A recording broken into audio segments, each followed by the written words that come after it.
Hello and good morning all of you.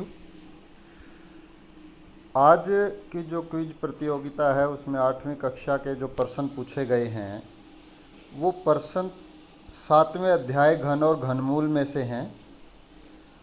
और उसमें 3 जो प्रश्न आए हुए हैं वो आपको 119 नंबर पेज पे ये आया मिलेगा। आपको देखिएगा कि एक बराबर है एक का घन, और एक से अगली जो विषम संख्या है 3 + 5 = 8, वो 2 का घन है। 7 + 9 + 11, उससे अगली 3 विषम संख्याओं का योग 3 का घन है। उससे अगली 4 विषम संख्याओं के का योग 4 का घन है। उससे अगली 5 विषम संख्याओं का योग 5 का घन है। तो उससे अगली जो 6 विषम संख्याएं होंगी उनका योग 6 का घन हो जाएगा। अब ये कहता है कि योग 10 प्राप्त करने के लिए कितनी क्रमागत विषम संख्याओं की आवश्यकता होगी।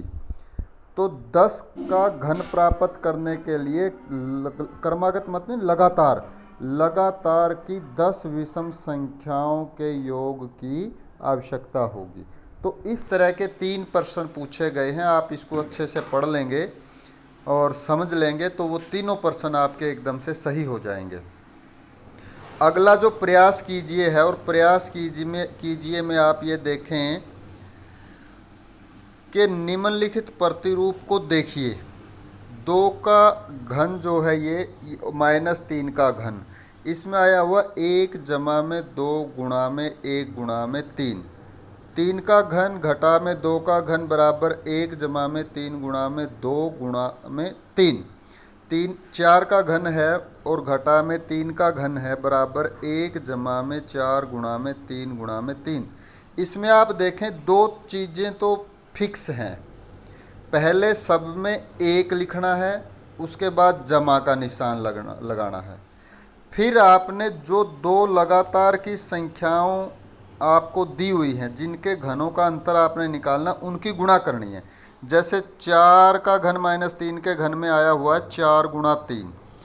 3 के घन -2 के घन में देखिए यहाँ पे आया हुआ है 3 × 2, और 2 का घन घटा में 1 के घन में आया हुआ है 2 × 1, और पीछे सबका फिक्स है, सबको गुणा 3 से करना है।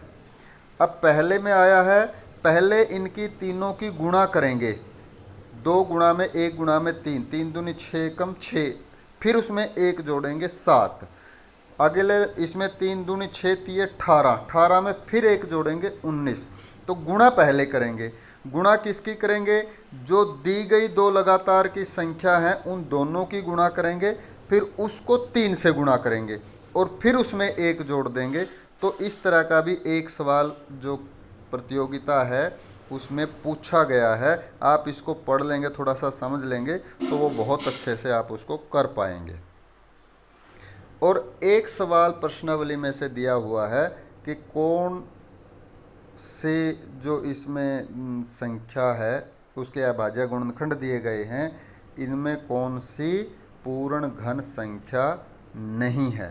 तो वो पूर्ण घन संख्या आपको दी गई है जिसमें 3 3 के समूह नहीं बन रहे हैं, वही आपकी पूर्ण घन संख्या नहीं है। तो पांचों प्रश्न बहुत आसान हैं और उम्मीद करते हैं कि एक बार आप ये 119 नंबर पेज इसको आप अच्छे से पढ़ेंगे। ये थोड़ा सा पोर्शन है इसमें, और फिर आप उसको चाहें तो 120 21 भी आप पढ़ सकते हैं। पढ़ लेंगे तो अच्छा रहेगा, नहीं तो 119 पेज से ही आपके 4 प्रश्न हल हो जाएंगे। आशा करते हैं कि आप पढ़ेंगे खूब और फिर प्रश्नों को समझते हुए उन प्रश्नों के उत्तरों को सही देने का प्रयास करेंगे। फिर भी कोई गलती रह जाती है, कोई बात नहीं, अपना व्यू स्कोर का बटन दबाइए। व्यू स्कोर में आप देखिए आपके कौन कौन से प्रश्न सही हैं और कौन कौन से प्रश्न गलत हो गए हैं। फिर आप इन पांचों प्रश्नों को अपनी कॉपी पे, नोटबुक पे भी उतार लेंगे।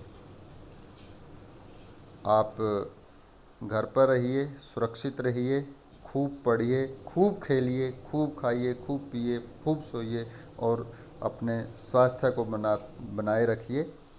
Wish you all the best. Thank you.